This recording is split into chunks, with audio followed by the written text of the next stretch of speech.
So this customer's key switch has just simply left the chat, absolutely not working at all. He's having to use a piece of flat metal stock to turn that key on and off. Now this is on a Takuchi TB240, and we're gonna show you guys how to change that out. So everyone knows the first step is to get your new part. We got our brand new key switch right here. It does come with some new keys for him. Step one, gotta get that armrest off. So we set the camera down right here. You guys see 2 Allen keys. Those are 8mm, and we're gonna be using our grip edge dual drives paired with the Astro Nano ratchet to get those off. Your grip edge sockets actually slot and lock in because it's just really not enough room for a regular socket. Now that your armrest is off, you can flip that over and you guys will see your plug for your potentiometer, which is your throttle switch, is right there on the back. So we need to get that off. So go ahead and push that down, that plug down. See if we can get our connector pliers in there and wiggle that thing loose. Come on now, get out of there. Oh, you're coming. All right, there we go. We got that right unplugged. After your plug is undone, you still have these 2 8mm hex fasteners right there. Go on ahead and zap those out. I've got my grip edge impact RPTs with the Milwaukee Gen 2 stubby. And then you can separate your riser and pull your plug right out of there. Just set those 2 pieces to the side. Next step for you, go ahead and rip that rubber boot right out of that plastic housing and pull it up, because you know the cover is gonna have to come up past it. Then we have to get this nice big plastic cover off. So you got a couple of Phillips 2 screws. You've got one right there, one on the back.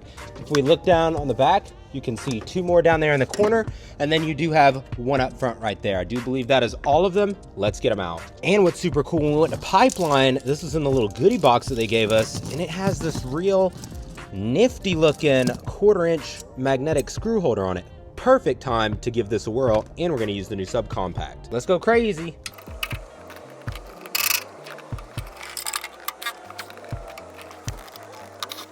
Dude, this magnetic screw holder actually goes crazy. Love it. All right, so now that we got all our screws off, you'll simply pop off the top panel. You guys see this plug right there? There is 2 wires right on the back. A little hard to see. We're gonna go ahead and pull them off. They're right there. They just push right on. Super easy to get off. And then you can take this cover, weasel it out, push that rubber through that hole. Little difficult for me to do with just one hand, but once you get it out that rubber, your entire cover comes out. You guys see you get incredible access to that key switch. And what's super nice is once you get this out, you simply just go to your key switch, disconnect your plug. Let's see if we can do this with one hand. And then you can take this over to the workbench, and it's a heck of a lot easier to work with. So first off, if we unbag our new key switch, you guys will see it's just the switch. You don't have your little harness end on that. You actually have to swap that over.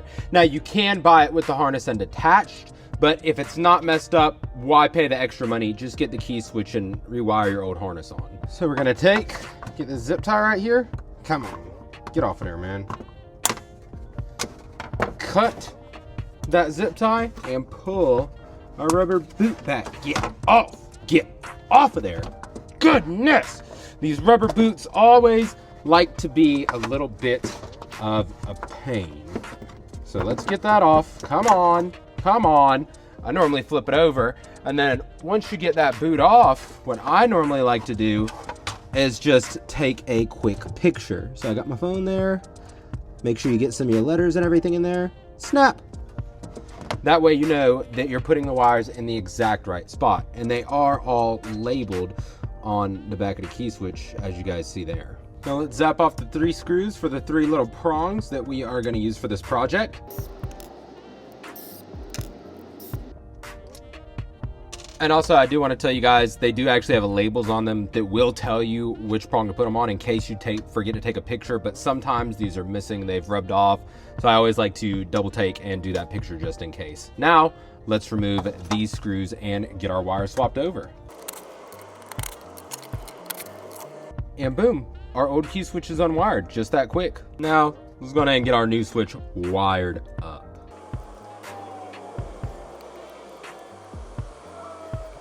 And me personally, when I'm tightening these screws down, I do like to do them by hand with a normal screwdriver. I'm just using some little Mac screwdrivers I picked up off of Facebook Marketplace right here.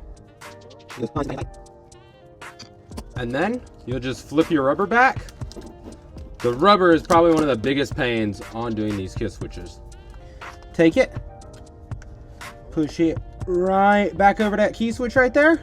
And then remember, we got to put that zip tie right back around. Got to make sure that rubber boot stays in place. You want those contacts to stay as clean and as protected as you get them. So I'll show you guys a really cool tool that I have for zip ties right here. This is the Stupid Simple Tool zip tie gun, and it tensions and flush cuts all your zip ties automatically. Like you guys see, that is flush cut and that's not going anywhere.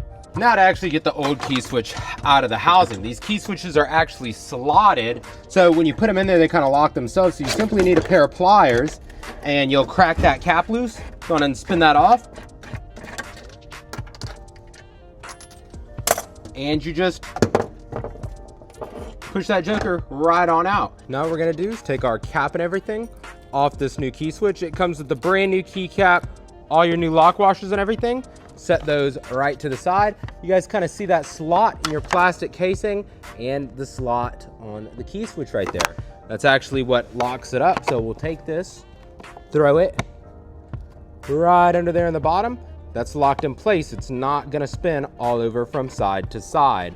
This is really something that is a lot easier to do with two hands and not try to film. So now, once we get that locked up, we throw our lock rings on, and we'll fiddle with the key switch cap.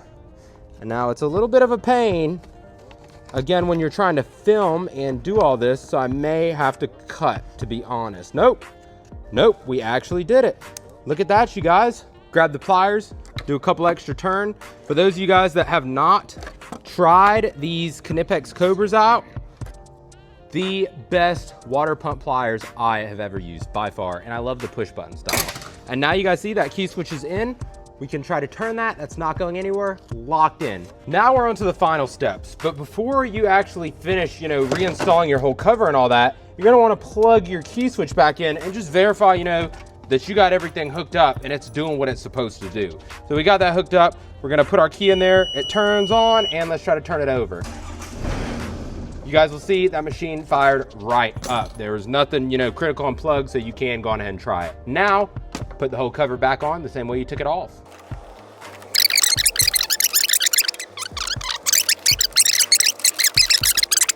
Let's get that potentiometer plug in there, slot it up and plugged in. Come on, get plugged in.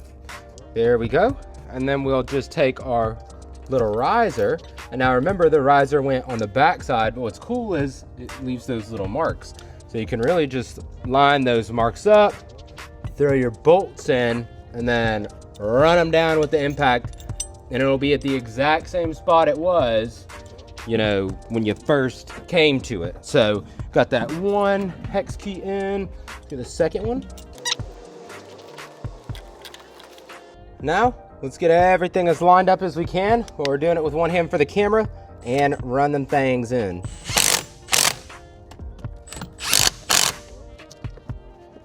And your whole armrest assembly is back together. And we're getting close to the final stages. Remember to run your cord through that middle section, bolt your little armrest right back up. And then we've got our dual drive socket from Grip Edge. Gonna go on and flip that over to the other side of the Astro ratchet and tighten these down.